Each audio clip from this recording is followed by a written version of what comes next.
72 hours is okay. I didn't love it. I didn't really find the comedy to be my taste, but it is okay.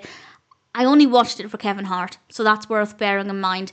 But if it is your kind of film, I don't think it'll be the strongest example of this kind of film, but I think you'll probably still enjoy it to some extent. This was released this year, in 2026.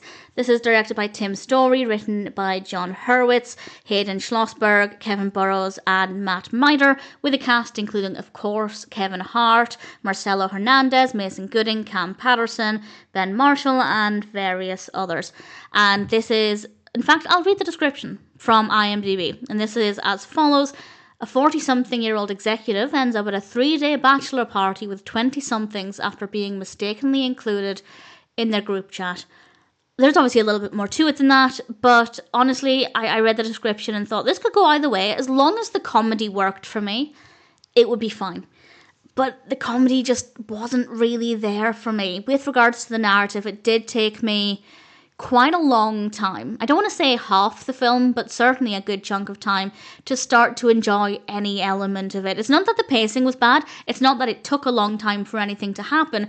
It just took a long time for me to particularly care. And I think the main reason for that is while the performances are absolutely fine, I never really cared for any of the characters. There were a few moments later on, once we've got to know the characters a little bit more and maybe cared about them a little bit more, there were a few moments where I thought, okay, there's potential for me to really care about you, but it never quite managed to reach that. But the characters do become, I guess, a little more interesting as it goes on.